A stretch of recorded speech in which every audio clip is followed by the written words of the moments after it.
Hi guys, this is Miss Littles, and we are solving algebraic equations. So by the end of this lesson, you will be able to solve algebraic equations. We're going to start with our warm-up, which today was a word problem. And the word problem said Ailing has twice as many 10-cent coins as 50-cent coins. And I highlighted that. She has twice as many 50-cent as 20-cent. Okay, so we're going to highlight that in a different color. Or, I guess, oh yes. And then she has a total of 49 coins. 10 cent, 20 cent, and 50 cent. How many 20-cent coins does Ailing have? So that's actually what we need to determine. But they give us a lot of information. The first thing is we have different denominations of coins. We have 10-cent coins, and since we're in 7th grade, we're not going to use the cent sign. We'll just use 10 hundredths, right? 10 cent as a decimal. We have 50-cent coins she has, and Ailing also has 20-cent coins. Okay, but we don't know how many of each she has. So, but the word problem does indicate that Ailing has twice as many 10 cent as 50 cent. So, we don't know how many coins she has, so that's going to be X. And she has twice as many 10 cent as 50 cent. So that makes sense, right? And then it says that in terms of 50 cents, excuse me, she has twice as many 50 cents as 20 cents. So the coefficient on the X is 1. 1 is twice as much as how much? So if we have 1 and we break it into 2 parts, such as $1 broken into 2 parts, each part would be 50 cents. Now we can write 5/10 X or a half, because a half is 50% of 1 whole. Okay. So now what I want us to do is write this as an expression first. So we have 2x plus x plus 1/2 x. And we know that when we combine our terms, we're only actually adding the coefficients, which is the number before the variable. 2 plus 1 is 3. 3 plus 0.5 is 3.5. So she has 3.5 x's. So, and again, we don't know how many coins. She has a total of 49 coins, but we're trying to find how many of each coin. Okay, so she has 3.5, but she has a total of 49 coins, but we don't know how many of each. X is going to tell us how many of each. So, what do we do? To find out what 1x, the value of 1x is, we need to divide 3.5 into 49. 3.5 goes into 49. And the question becomes, do we really want to divide 3.5 into anything? Do we want to deal with decimals? Generally not. So that's where we come into moving the decimal point to the end, which is like multiplying 3.5 times 10. And that would be 35. And then we'll multiply 49 times 10, putting the decimal at the end of the 49, moving it over one place, including a 0 here, and 49 times 10 is 490. Very good. Okay, so now I have to figure out how to move the screen down. I'm going to move the screen down. All right. Okay, so 35 goes into 49. Go back to black, I guess. And I'll rewrite it here. 35. How many sets of, or groups of, 35 are in 490? I think I said 49, which is incorrect. So, how many 35s are in 490? 35 goes into 49 once. And so there's 135 and 49. We want to subtract. and we get 14. Bring down the 0. How many 35s are in 140? Maybe we could estimate. So 35 is 140 is close to 150. And I'm thinking that 5 goes into 15 evenly, and 35 isn't so far from 50. So 50 times 3 is 150. Let's try 35 times 3 first. And 35 times 3 is 105. We can do we can add one more group of 35 into 105. Okay. So, and we can just add it. For some of us, that might be easier. So we get 145. So that's 3 groups of 35 plus 1 more is 4 groups. So 35 goes into 490 14 times. So each x is equal to 14. So if 1x is 14, therefore 2x's is 14 plus 14, or 14 times 2, 28. Very good. And if 1x is 14, then a half of an x would be, half of 14 is 7. Very good. So we're going to put 1/2 of x, 0.5x is equal to 7. Woo! A lot of work. Okay, so now, what were we doing all this for? We were trying to determine how many 20-cent coins does Ailing have. So, 20-cent coins, 7, look at that. All right, and let's highlight that in pink.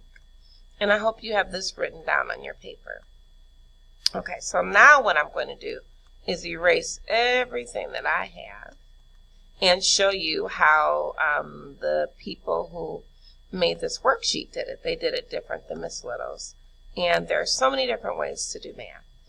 So here we have Ailing has, we started with 50 cents, and I think we said that 50 cents was equal to 1x. Okay. Whereas they said 50 cents is 2x. And that's okay. Let's see how this ends up coming out. So then we said that 10 cents was twice that. So 2x's, right? Come on, infinite cloner. Ooh, that wasn't good. Okay. Move that up. 2x's. And then we said that 20 cents is actually a half of x. So, okay, I'm just going to draw it because this is taking a little longer than I want. Okay, so the question is, are these in fact proportional? They're obviously not the same amount of x's, but the question is, are they in fact proportional? So, 2x's compared to 4x's, 1x compared to an x, and a half of x compared to 1. So what do we do to 2 to get to 4? We multiply by 2. What do we get? What do we do to 1 to get to 2? We multiply by 2. And what do we do to 1/2 to get to 1? We multiply by 2. So in fact, our values are not the same, but they're actually proportional, and we're able to end up getting the same value of x. Okay? Let's move on to the next page. I'm going to erase this. All right. Now, I want you to underline. Well, let's read the directions. Write the algebraic equation for each diagram. And I want you to underline the word equation. And what do you hear in the word equation? You should see equal. So an equation, in fact, has an equal sign. Okay? I don't know, why is this showing up here? Let's move that. I don't like the way that looks. I don't know. Does that make any difference? Anywho. Alright. So, anyway. So let's designate that each of these rectangles is the variable x, or whatever variable we, in fact, want to use. So we'll just say x. So we have 5x's is 15. So the question is, if 5x's is 15, how much is 1x? Okay, so what we do, we divide 15 by 5. So, 15 divided by 5 is 3. So I think most of us would probably say, okay, so we have 5 of these boxes. Each box has a value of 3. 3 times 5 is 15. So now it says to write an equation. Well, we have 5x's, so I'm going to change this to black.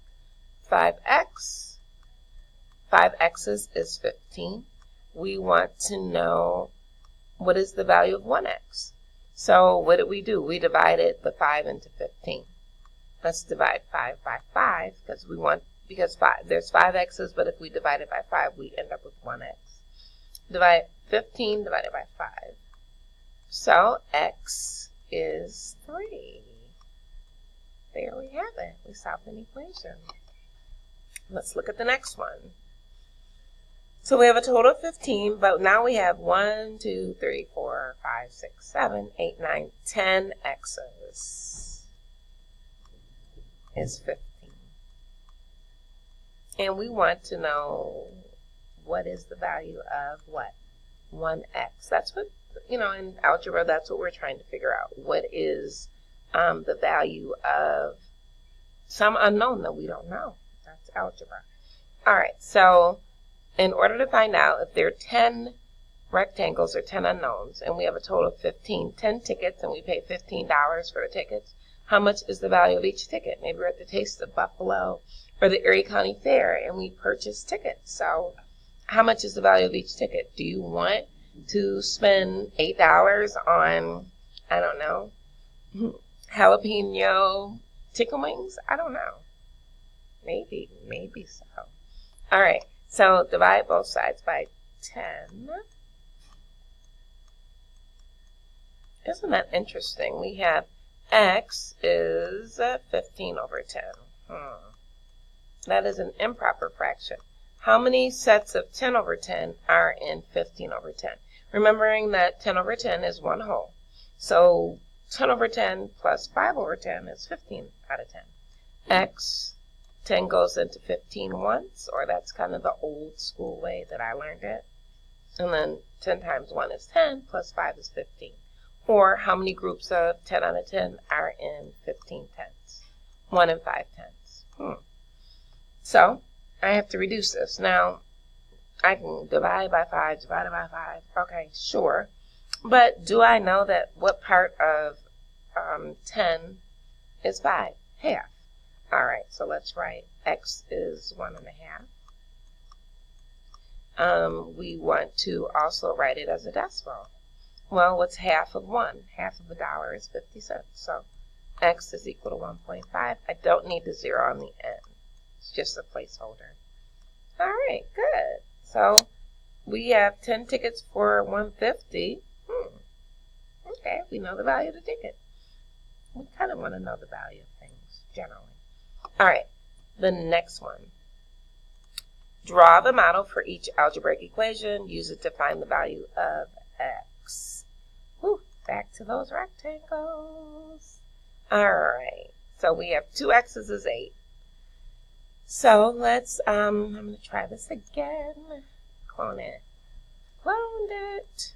Okay. It's having some challenges, so 2x's is 8. 2x's has a value of 8. Some of you are already like, I already know the answer to that. That's great. Okay, all of this has a value of 8. So we know that if there are 2 x's have a value of 8, 1x has a value of, 4. Okay, so let's solve our equation. 2x is 8. 2x's is 8. So what do? I divide the x into 2 groups. When I divide it into 2 groups, I'm left with 1x. X is 4. Okay. Next, B. 5 x's is 10. Okay, so did I do infinite cloner here? I think I'm going to try that. 1. 1. Oh, come on. I'm sorry, guys. Let's